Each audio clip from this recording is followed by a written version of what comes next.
salsero. Siempre con la seta y no somos salseros. Ya Susan soltero. Dijo que te va la babera aguacero. Usanos como tú, yo no los tolero. Cabrón, tú eres chota, tú eres reportero. Yeah, yeah. Yo no soy Don Omar, pero soy bandolero. Por eso solo creo en Dios, de mi 4-0. Yeah, picante, picante como un habanero. Si tú tienes la llave, yo tengo el llavero.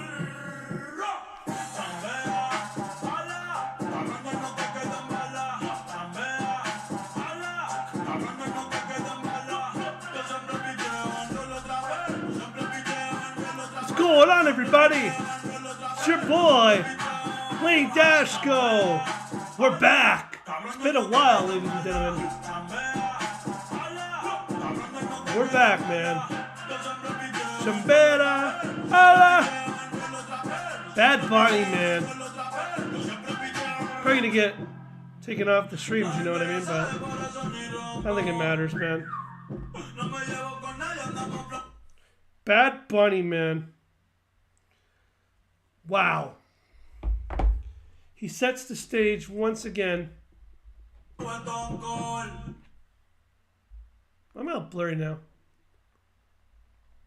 Gotta fix it. This is not what I needed. Again, we finally get back to streaming and I'm all blurry. There we go. What's going on, everybody? It's Lane Dashko. It's been a while since we've done an upload, but I just had so much fun watching Backlash last night from San Juan, Puerto Rico, that I thought, you know what? It's time we get back on track, get back to YouTube, get back to the viewers who have wanted me to come back. I know it's been a while, but we're back with some new content. We're going to be talking about WWE Backlash today, my thoughts exactly. We'll run down the card. I won't spend too much time on this because I know people have interest. No one listens to some guy rant for an hour, so we'll go roughly what happened, kind of what's going on, what I thought of the matches. Let me know if you watched last night the premium live event from Puerto Rico in that amazing arena. Almost 18,000 people from Puerto Rico showed up. They were electric all night. They made the show, let's be honest. The card wasn't great, but when you have a crowd like that, it's hard to fail. They could have been given anything, and because they haven't had a live event, a wrestling event in years, they were electric. They were so happy just to be there and to have everybody there and to see superstars. They popped for everything, and it made the whole night great. But we're going to talk about a little bit about everything. But first, what I want to talk about is the man who's smashed the headlines, who's smashed the charts, who's a multimedia superstar. He's been the man. He's come out here a few times and shown he can do it. And really last night, Bad Bunny, the musical recording artist, I think has set a new bar for celebrity wrestling matches. I really do. Because, man, like, I don't know if you guys really watch WWE, but, man, like, for so many years, celebrity matches were brutal. They were unwatchable. They were scripted nonsense. It was hard to watch, hard to get into. You could just tell they were going through motions. There was no talent. There was no wrestling. It was just one wrestler would go out there with a celebrity and sort of walk them along with the few moves that they could teach them. And they weren't that great for many years. But ever since we've had Bad Bunny, if you want to count Ronda Rousey, I don't, because she was an MMA fighter who went into wrestling. That'd be like if Conor McGregor went to WWE. He's a celebrity, but he's also been an MMA superstar. But what I really want to focus on is like Bad Bunny and Logan Paul. Those are two guys that we didn't really know if they had wrestling talent. We didn't know that they really had talent to go inside a wrestling ring with a superstar and actually kind of blow people away. We've seen instances of Bad Bunny do a few things. We've seen him have a few matches, and he always seems to impress. But I think last night, in his hometown of Puerto Rico, coming out to a brand new song, Chambea, getting that crowd reaction, getting the love that he got from his home fans in Puerto Rico, and going out there and kicking ass and doing the moves and going through the motions and sticking with Damian Priest. It never looked like Damian Priest had to sit back and wait for him, or it never looked like Damian Priest was struggling to having to do something, having to wait for the next move or for him to get it together. They did it so smoothly that it looked so amazing. And honestly, man, we could be talking, and you never know. I know it's only May, but we might be talking in December. Like, this could be match of the year. I think it's a new bar for celebrity wrestling. I'm super glad that Bad Bunny, we have him. I don't know how many more matches we're going to get from Bad Bunny. He's a multi-million-dollar recording artist that travels the world and makes amazing songs. So who knows how long we're going to get that for, but we got to appreciate it while we get it because, man, he's amazing. Comes out to an electric audience. That brand new song, Shambaya. Brand new theme song, No More Booker T, which I got to admit, that's such a Vince thing, right? Oh, that's great shit, pal. I don't know any of these Spanish songs, but you mentioned Booker T in one of them, so you can use that song. Because at least I know who that is. That's great shit, pal. But no, this time, he's the brand new theme song. Ric Flair's in the music video, so I guess it's still wrestling related in a way, but Ric Flair's in the song a bit, but just like it's woo, but that's about it. But he comes out, has a great thing. He pulls a cart down. It's a San Juan street fight. So there's a lot of weapons in the match. It starts out that at the beginning it kind of shows that Bad Bunny's a little scared to get intimate in there with Damian Priest, kind of backing away a little bit. And Damian Priest does a good job. Like everyone was talking about Damian Priest maybe being buried, maybe being like, oh, of course he gets the Bad Bunny treatment.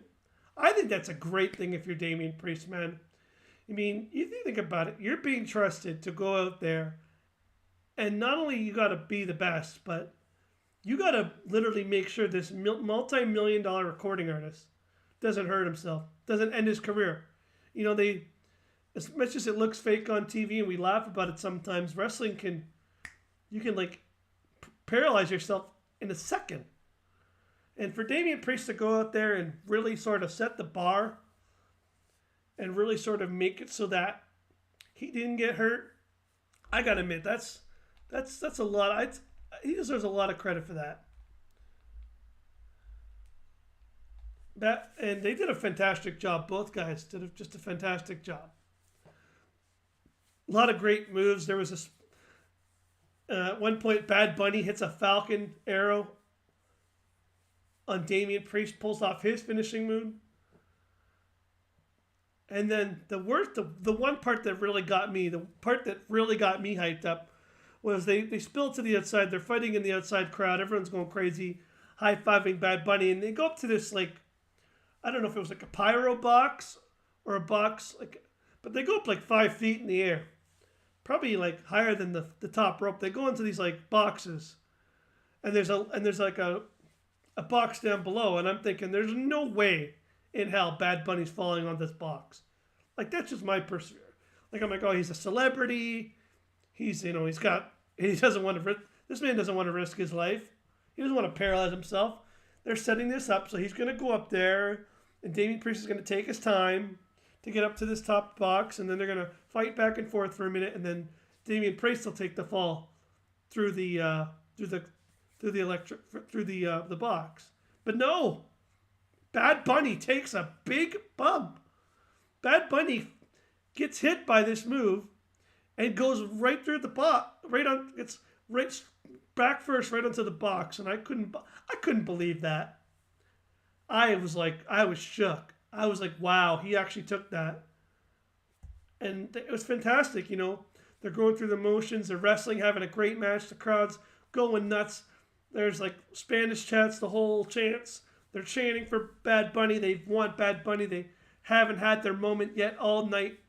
We'll talk about that later, but they haven't had someone from Puerto Rico win yet. They were waiting for that. There were signs like, if Priest wins, we riot, sort of like Punk when he was in Chicago against John Cena. Everyone wanted to see Bad Bunny win. Nobody wanted to see Damian Priest win. Zelina Vega was a little bit different, but mostly people were here for let's be honest. Everyone was here to see Bad Bunny do his thing and win the match, which They take a while to get to it. Eventually, the Judgment Day, Finn Balor come down. They start wrecking Dominic. They start wrecking crap. Eventually, here comes Mr. Rey Mysterio and Mr. 619. He gets involved, but he can't help out. And then eventually, for the first time in a long time, Carlito from Puerto Rico makes his WWE return with his apple and his "I spit in the face of people who don't want to be cool" theme song, and everybody loses it. There's Carlito. He's back in WWE. I don't know if that's going to be a one-time thing. We've seen him pop up a few times, but came with his apple. He got in there, was helping out had the Latino World Order shirt. Great shirt. I've seen how well that group's doing, and everybody loves the Latino World Order. They're doing fantastic with that, marketing it. Everyone's buying the shirts every week. They're the top-selling shirts, so kudos to them for getting that involved. And the Latino World Order eventually come down. Another return from another Puerto Rico wrestler. And eventually the Judgment Day, they get their comeuppance. They have too many outnumbered. The whole Latino World Order comes out, helps get rid of the Judgment Day. And Damian Priest eventually takes the loss to Bad Bunny from a Canadian Destroyer. The 1, 2, 3. And everybody gets to go home. Well, everyone should have gone home happy. It wasn't the main event, but everybody gets their moment of Bad Bunny getting his arm raised, being the winner at Backlash, and getting the win over Damian Priest. Who knows when we'll see him next, but I gotta admit, I bet you WWE is going to be trying to get him on a few more matches. I don't know how many matches they've got him signed to. I don't know if it's just like on a match per match basis. But you gotta think that eventually WWE is going to try to snatch him up for maybe 3 matches a year. You know, maybe like a WrestleMania, a SummerSlam, or maybe a match in Saudi Arabia. Because he's fantastic. He is so fun to watch, and just the way he goes through the motions and the way he knows and it's not only that he's good, it's his timing. He knows how to slow down and speed up, and he knows when to do the moves and when to hit the moves and how to take the moves and how to, go through the motions of the right timing and not rush things and not take too long. He knows the pacing extremely well. Now, whether that was rehearsed 100 times, it probably was. But it doesn't matter. You could rehearse things 1,000 times. I used to play songs. You could practice the song 1,000 times and still go up there and suck. That's the thing I never got. You can rehearse it as many times. You can still fail. But they did not fail. Bad Bunny and Damian Priest should have been the main event of Backlash, and it showed why. That would have been the best way to show up the show. Bad Bunny getting his arm raised to be like, "Good night from Puerto Rico, from San Juan, Puerto Rico." But it wasn't, but that's okay. We started off the night with what I consider you could even argue, another contender. Maybe not match of the year, but match of the night. The Raw Women's Championship, Bianca Belair versus Io Sky. Now, I'm not going to lie. When I saw this start off the card, I thought, oh boy. I thought, oh no. They're going to start off with a boring match. Because that's not that because I don't disrespect the women's division. They don't really give it a lot to go off of. They have good instances like at WrestleMania where you had Rhea Ripley versus Charlotte Flair, which was amazing. But then you had Asuka versus Bianca, which was given not a lot of time, and they don't put in a lot of story. They don't put in a lot of effort with the women's division. So as a wrestling fan, you're watching this and you're thinking, oh, okay, it's probably going to be a boring match. But you see what happens when you give the women the time and the actual time to do something? They can put on banger matches. We know they can. There's talent in this division. They have the talent to do it. And it's so frustrating they don't tap into it more. Because Io Sky and Bianca Belair put on a stonking match for the first match of the night. Something that was probably not looked at as a high thing. Nobody really thought that was going to be a show stealer. And there it was. Stealing the show early. Getting the crowd off hot. Great moves. Io Sky looked fantastic. Bianca Belair looked amazing. There was a part where Bianca lifts up Io Sky with literally one hand holding her in the air, gorilla press with one hand. Bianca is so strong. It's incredible how strong she is. Strongest, fastest, the ESC of WWE, baby. And she was amazing. They ran through the match. It's Io Sky pulling off some of these incredible aerial moves. Did an amazing backflip off the top rope. Just crazy moves pulling off from Io Sky. One point I thought, there was a lot of times where they were a lot of good back and forth, a lot of near falls, a lot of parts where you're like, oh, this is over here. Okay, it's over here. 15 minutes in, oh, it's got to be done here. No, 1, 2, kick out. 1, 2, kick out. Big move after big move. They built it up throughout the match. Started out slow, got to the middle part. Pacing was great. The timing was great. The crowd was great. Everything was fantastic here. It was awesome. I loved it. And at the end, it looks like Io Sky's about to win the match. She's got Bianca right where she wants her for her big finishing move. And Bayley, who comes down to try to help her, ends up hindering her from getting kicked out from holding Bianca's braids on the mat. Gets the damage control kicked out. Io Sky loses her focus for 1 second. Doesn't hit her finisher. Straight into a KOD. 1, 2, 3. 35 minutes later. About half an hour later. Great match. And Bianca Belair retains. Again, no complaints. Bad Bunny was match of the night, but that was a close. I think that would have been a close second. That's a close second, man. That might be 4 3/4. That's like maybe this much, just because there's not a lot of storyline. But if there was storyline, that could have easily been a 5-star match. If there was some storyline or reasoning for why they were fighting, or maybe some reasoning behind it, and they actually were given time on Monday Night Raw and SmackDown to build up this feud, it would have been awesome. But lo and behold, we got a great match. Next match was another pretty good match. We had the, what was the next one? It was the Seth Rollins. Yeah, Seth Rollins versus Omos. And man, I gotta say, Omos, I get he's big. But I don't know, man. I'm still, I know a lot of people like Omos. I know they're really high on him in the company. I know they think he could be the next big giant, the next big show, the next Andre the Giant. A guy who could he was better in this match than he's been in most matches. But that's also because he was facing Seth frickin' Rollins. This felt like a match where Seth Rollins kind of carried Omos to make him look a little bit better. Before Omos hasn't really faced a big star yet. This is the one time where he's facing probably one of the biggest baby faces in the company to date. And Seth Rollins has to do a good job of making Omos look credible. And he did a fantastic job. Seth Rollins does a fantastic job of making Omos look like a credible threat throughout the match. There's a great part where Seth Rollins goes to hit the curb stomp. Omos is on all fours. And all he does is clinch up his neck. Does something with his neck. Like, he's so strong and big that Seth Rollins couldn't hit the curb stomp. Blocked it with his neck. That was pretty cool. No one's ever been able to do that to him. And you can tell he looked like dazed, and Seth Rollins is hitting all these big moves. Seth Rollins is trying to put Omos away. He can't.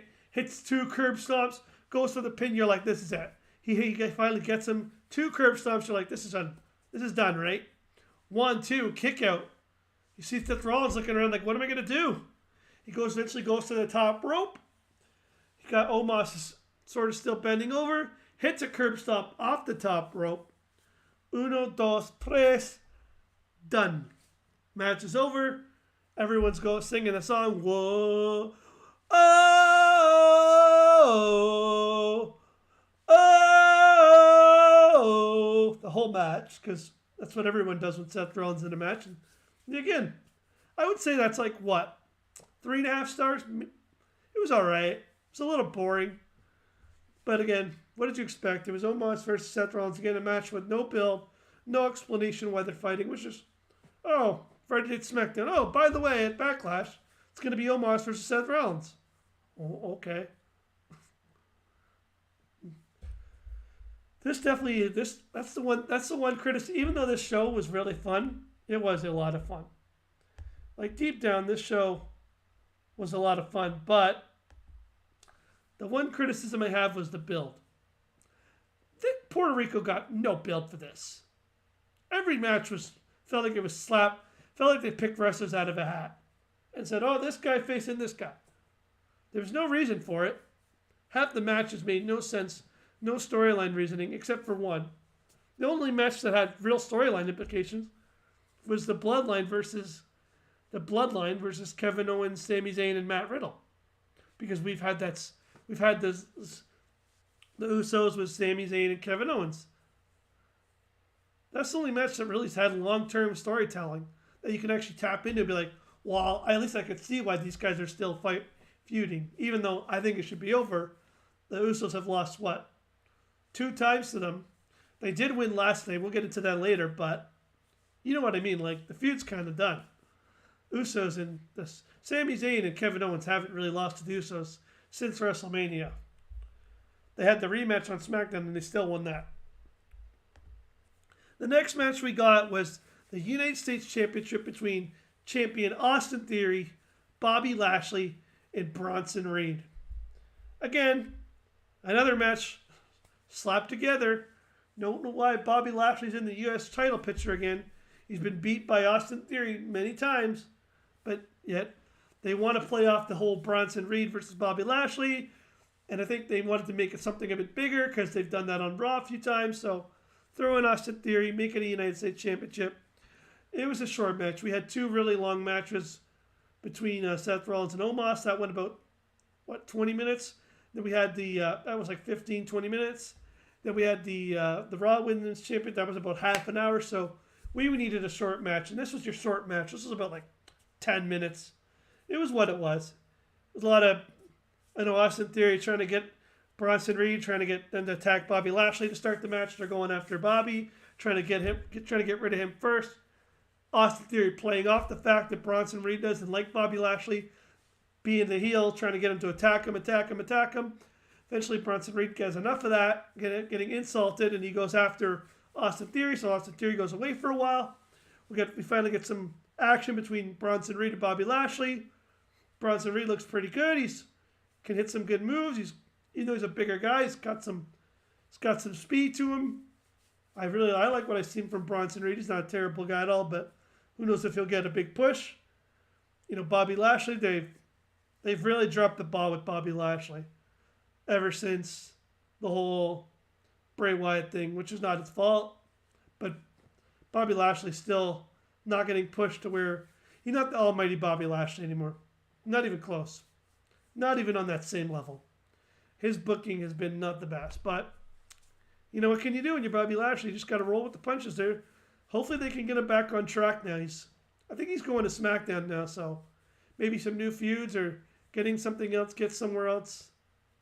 Maybe he's going to Raw. I think he's switching brands to SmackDown, so maybe that's what they need to do. Get him in some new matches and some new guys, build this credibility up again. But they go through the motions, and the way this match ends is, Bronson Reed and Bobby Lashley are fighting.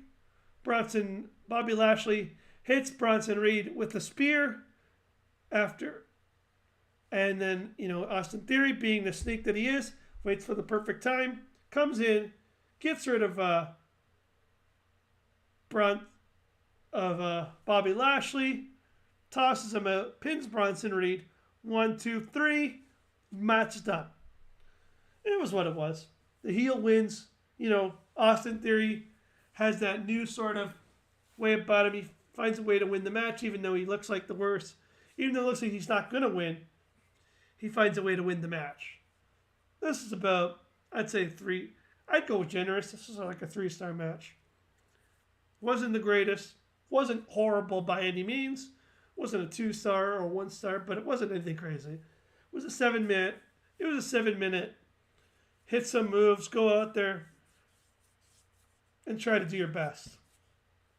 Austin Theory, who just who again just won the title not too recently, beat John Cena, so you knew he wasn't going to lose here.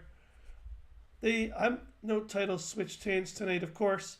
I didn't think they were going to. They're going to change any titles. It's going to be at Night of Champions, even though I don't think any titles are going to change for a while. That's why they're making a new one, because they got to have a new champion at somehow. Because we all know Gunther's going to win. Unless Gunther's going to go for the title anytime soon, he's going to be Intercontinental Champion for like another 6 years. Maybe not 6 years, but you know what I'm saying. After that, we finally got the SmackDown Women's Championship match between Rhea Ripley and Zelina Vega. They did a great, before the match, they took some time. WWE, they love to do their little pre-match vignettes. They did a fantastic job kind of going through Rhea Ripley's career from NXT all the way up to Raw, winning the NXT Championship, getting onto Raw, bursting on as a young woman, going through the motions, trying to become the top champion. She finally becomes the Raw champion. She loses her title, loses all her confidence. She loses a bunch, and then she starts to build up her confidence back. Rhea Ripley finally gets into a group, the Judgment Day. She gets some guidance from Edge before they kicked him out, and she becomes the new badass in WWE. Rhea Ripley looks awesome. She's got a new theme song. She's got a new character. And ever since that, they've been booking her great. She goes out there. She puts on great matches. She was number 1 at the Royal Rumble. She sets the record. She set the record this year for the longest woman to ever be in a Royal Rumble. First at 30. Mommy. Got the great nickname of Mommy. That's working really well. Everybody loves the whole Mommy thing. And can't complain. She came out here. We all knew she wasn't losing. But it was nice to see Zelina Vega, who's had a lot of hard times, especially because her dad passed away in the 9/11 attacks. There was a tribute on her equipment, her gear to that. And you could tell this was an emotional match for Zelina Vega. She was really sad. She came out. She looked amazing. She had the Puerto Rico hair. She had the Puerto Rico bra. Her bottoms were Puerto Rico colored, whatever you want to call them. Her shorts, I guess. Her bra was Puerto Rico themed. Like everything was Puerto Rico, red, white, blue. And she held out her arms like this to reveal an amazing dress that she had woven into her arms. And it was the Puerto Rico flag. She stood there. She had an emotional moment with the crowd. The crowd was going amazing for her, giving her everything, making her cry. It was a great moment. It was beautiful to see. I was very happy. I bet you Buddy Murphy or Aleister Black was really happy to see that. I bet you he was really happy for her. She needed a moment. She got her moment. Again, this was another pretty short match. I think this was under 10 minutes. It was a story of Rhea Ripley just being a little too strong for Zelina Vega. Just sort of a little bit too much overpower. It doesn't take long for Rhea Ripley to kind of get annoyed and hit her riptide and 1, 2, 3 and Mommy champ and still Mommy. I don't know what they're going to do with the belts because she's technically the SmackDown champion, but she's on Raw. And Bianca's the Raw champion on SmackDown. But somebody pointed out that they did say that Bianca is the longest women's title holder, not Raw women. So they're probably doing another trade again. Hopefully it goes better than when Becky and Charlotte did it when they fought, when they had their little incident. I'm sure it will. Be a little more civilized. They'll probably tell them, just no nonsense here. But yeah, so Rhea Ripley kind of picks up the win, and there you go. Rhea Ripley wins, and Rhea Ripley leaves, but before Zelina Vega leaves, she has an amazing moment. The crowd goes nuts for her. They're happy for her. They're cheering. They give her a standing ovation. She's crying in the ring, and it's amazing. It's an awesome moment. Her family was ringside. She had an amazing little moment there, and I'm happy for her. Whether or not she won, it wasn't about winning. This is about showing the culture of Puerto Rico.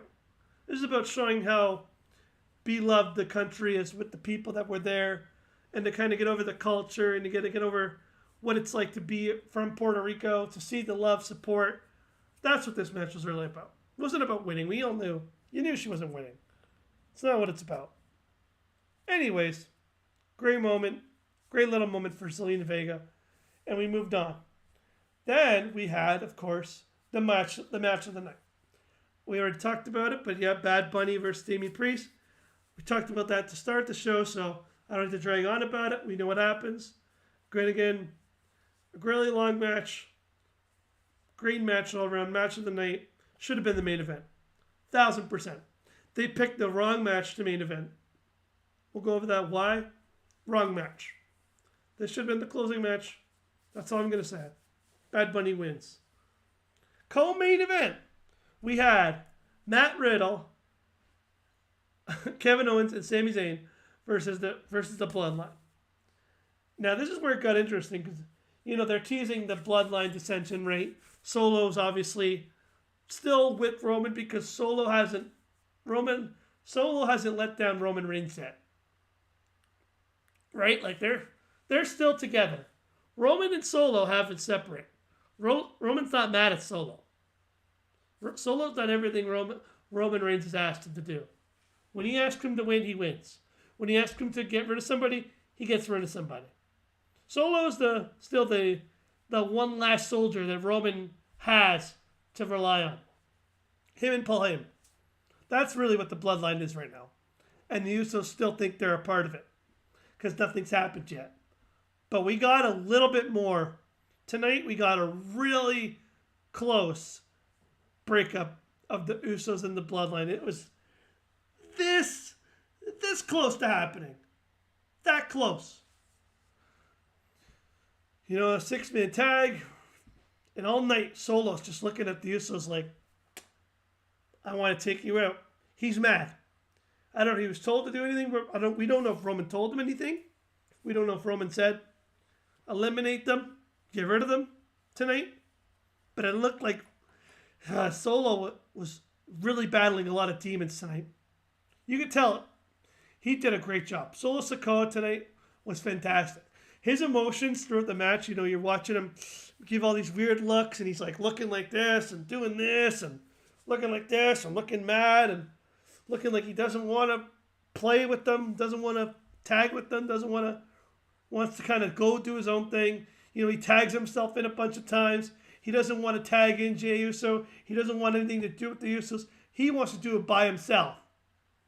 And the whole match, that's all you see is Solo Sikoa just doing what he wants to do and kind of ignoring the Usos. And then we almost had it. A moment where Solo Sikoa grabs Jey Uso and goes for the Samoan Spike. And I thought, maybe this is it. This is where it's going to happen. This is where we get the next chapter, the next inning of the Bloodline falling apart. But no. He resists just enough.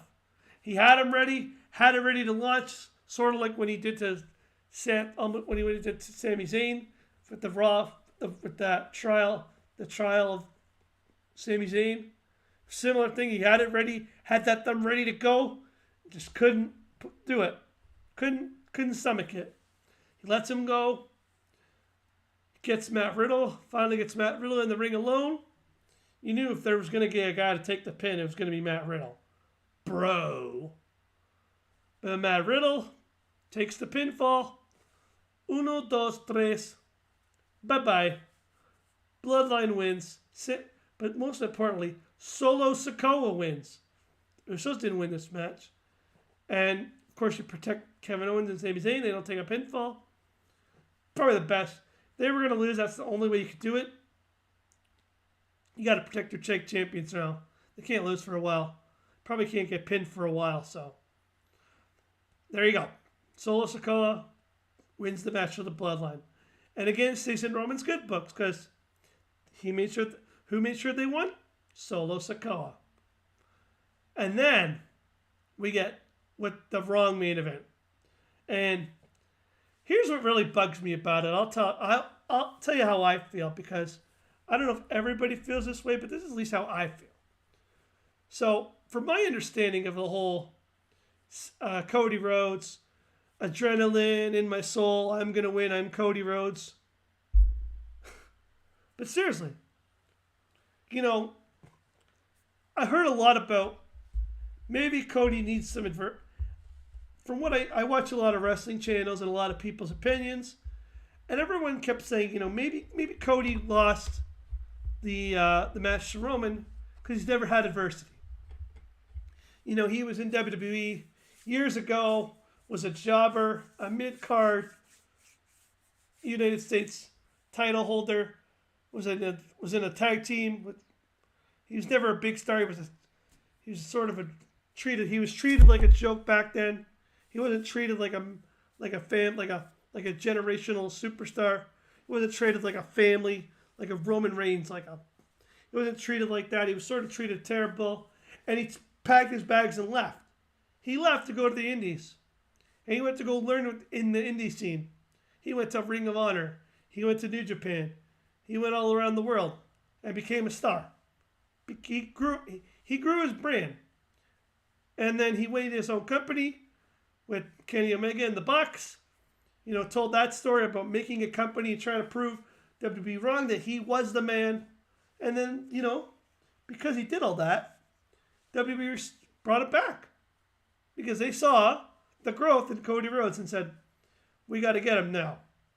We don't get him, we're mixing up. He's a megastar. And they presented him as a megastar since he's come back. You know, he comes back, he instantly beats Seth Rollins a bunch of times. But it sucks because he goes out for unfortunately, was a Hell in a Cell, he tore his pectoral muscle. Everybody remembers that. If you're a wrestling match, you remember that the pink titty, the purple titty, all purple, all down here, tore his whole pectoral off his bone, and he was gone for forever. Came back at the Royal Rumble, came out number 30, won the Royal Rumble with ease, but again, has never really faced hardship. He came back, but he was a star. He came back in and he was Cody Rhodes, mega babyface, wins every time, never loses a thing, never even comes close to lose. Just looks like a mega star. But then at WrestleMania, even though he knows he got him beat, he knows he had Roman beat. Deep down as a character, character-wise, he knows, oh, I had Roman beat. If it wasn't for all the bloodline and Solo Sikoa interference, he would have won. But he didn't. That was Cody Rhodes' first real big loss in WWE since the return, since the comeback of Cody Rhodes. So what did I think? I thought what everybody else thought. Maybe he's going to go through some adversity. Maybe, just maybe this is time for adversity for Cody Rhodes. Maybe it's time for him to lose a bit. Go on a bit of a losing streak. Think, am I what Roman said about me? Because Roman hit him with a bunch of good, saying you know, you're always a loser. Your dad never trained you to win the big man. You know, you're a loser. You're always going to be a loser. And I really think they should have played off that. Roman Reigns, to me, when they were feuding, Roman Reigns really played off the fact that Cody isn't really as good as he thinks he is. And that's what Roman Reigns berated him for months, for weeks, when they did the storyline that you're not good enough. You can't beat me. Your dad didn't believe in you. Your dad never trained you. Your dad doesn't believe in you. He never believed in you. He believed in me. I was the guy your dad believed in, not you. Didn't think you had it. So why not have him lose? Why not see, because the story of Cody Rhodes is he's come back to WWE to make his dad proud. Because the Rhodes family has never held the big title. He wants to win the big title to prove his dad right. Wrong. Maybe wrong in a way, but also right, because it's one of those, you know, they've tried to tell that Dusty did not believe in him, but trying to push him to be better. But Maybe you have him go on a bit of a losing streak. Maybe he loses to Brock Lesnar. Maybe he goes into this new tournament they have and he loses that. And he really starts to start self-doubt himself and start to believe that, hell, maybe I'm not adrenaline in my soul. Because in his song, if you look at the lyrics for Kingdom, I'm going to look it up. I don't want to get it wrong here. Just give me a second. There's a line in here that I want to use to prove my point here. My father said, when I was younger, hard times breed better men.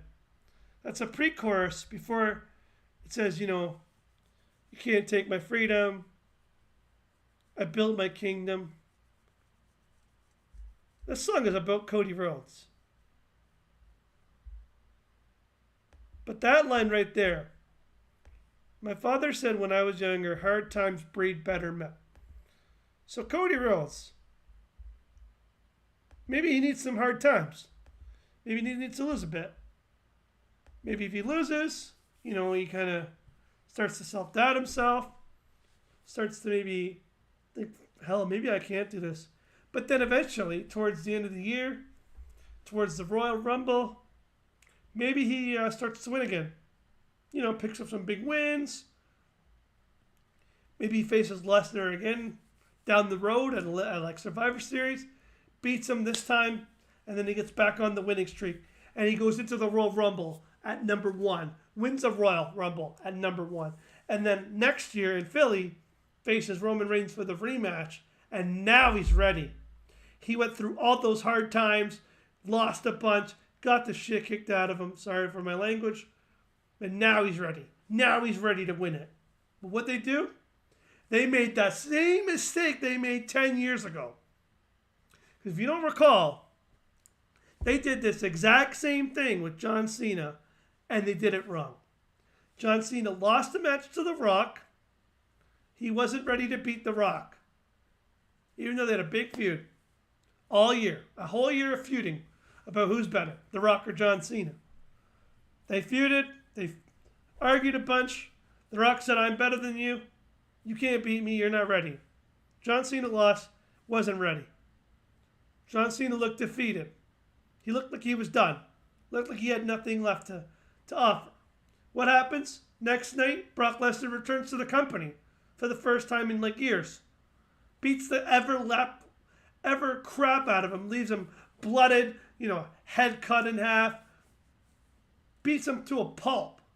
But you know what he does? He bleeds him a month later. Where's the hard time for John Cena there? There was none. John Cena won right away.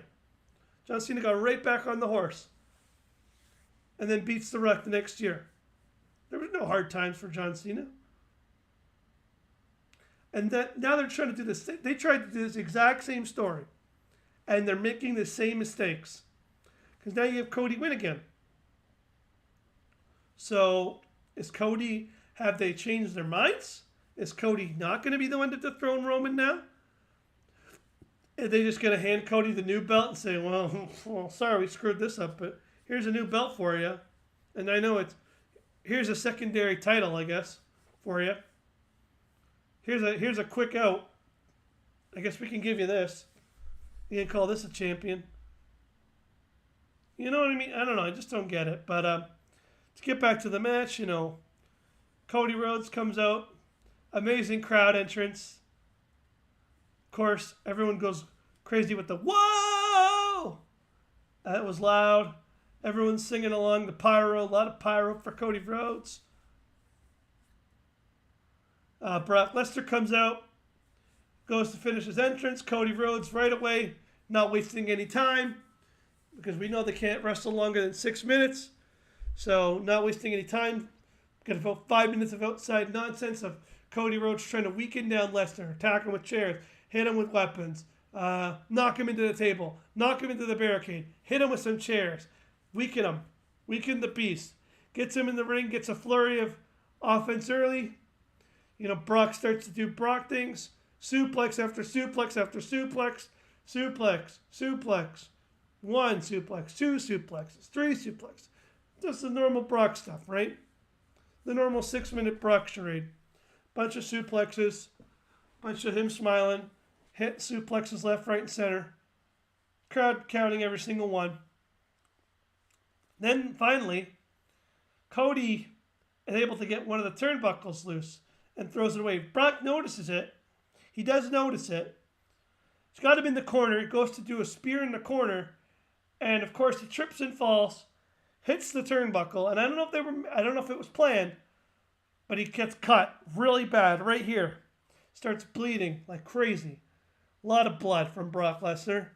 Bleeds like a tomato. And, it's making him dizzy. He's can't see now. He's off his game. Cody Rhodes uses that to his advantage. He's able to get some offense. He gets his motivation back. He gets the crowd behind him.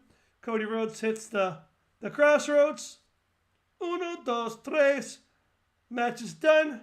Cody Rhodes, I guess, beats Brock Lesnar in the main event of Backlash, and now continues to try to finish the story to try to win a championship.